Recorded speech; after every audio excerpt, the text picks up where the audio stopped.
Il existe une vallée où les secrets sont bien gardés, où le silence est d'or.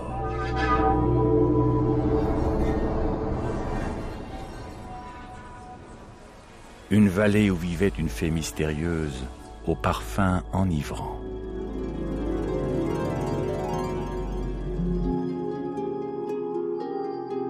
Née d'un élixir secret à base d'absinthe, la fée avait pour vertu de soigner de nombreux maux. Je me suis amusé une fois à faire la liste de tout ce que l'absinthe guérissait, et c'est véritablement une fée, parce qu'elle guérit tout. Les vers, les maux d'estomac, les règles douloureuses pour les femmes. Bref, cette fée était vraiment universelle. Espiègle, la fée verte visitait les greniers, s'infiltrait dans les alambics, parfumait les cuisines. Elle égayait les bistrots et enchantait tous ceux qui l'approchaient.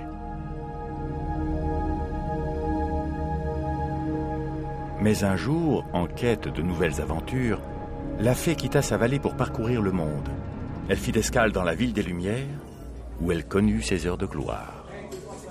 Alors peu à peu, tout le monde s'est mis à boire la fée à 5 heures sur les cafés, sur les terrasses. On avait l'heure verte et on ne buvait que ça, on débarrassait tout le reste. On apportait le pot d'eau, on apportait les verres, on apportait les petites tasses ou les petits bols pour le sucre, etc. Et ce rituel commençait. Certains, par exemple, mettaient 5 bonnes minutes, on le lit dans Courteline par exemple, 5 bonnes minutes pour fabriquer une absinthe. On fabriquait son absinthe. La divine aimait s'entourer d'objets de culte. Une cuillère percée, un morceau de sucre, un flacon du précieux élixir, une fontaine d'eau glacée, et le spectacle pouvait commencer.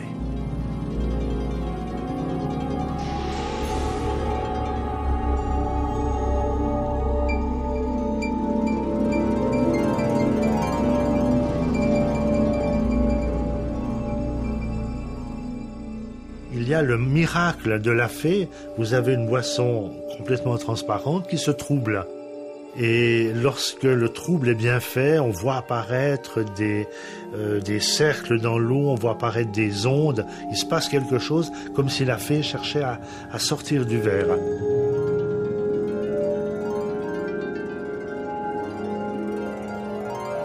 La fée a quelque chose en elle qui provoque une certaine excitation, donc ça ne va pas provoquer le génie, ça ne va pas faire de mauvais artiste l'excellent artiste, mais il y a quand même une certaine excitation à boire une fée. La fée verte a inspiré des peintres, évidemment, elle a provoqué aussi des drames. Tout le monde parle de l'oreille coupée, de Van Gogh, de son suicide, du coup de feu que Verlaine a tiré sur son ami Rimbaud, et on a toujours dit la fée, qui était devenue à ce moment-là la sorcière. Car très vite, la fée verte suscita envie et jalousie. On l'accusa de tous les maux.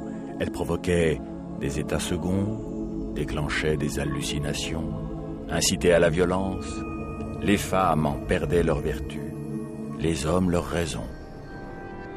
De retour dans sa vallée natale, la fée s'était transformée en sorcière.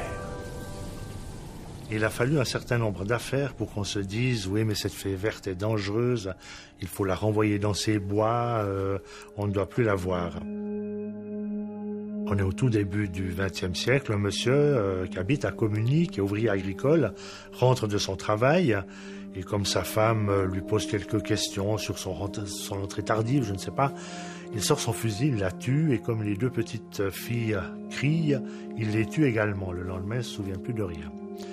Absinthe, a-t-on dit, et la municipalité de Communy convoque tous les citoyens, les hommes dans une salle, les femmes de l'autre, pour lancer une pétition contre la fée verte. C'est la fée verte qui est responsable de ce crime. Et il faudra attendre le procès pour se rendre compte que ce monsieur ne buvait pas d'absinthe, mais il buvait, comme tous les gens de Communy qui étaient viticulteurs à 99% du village, qu'il buvait son vin blanc vaudois à raison de quelques litres tous les jours.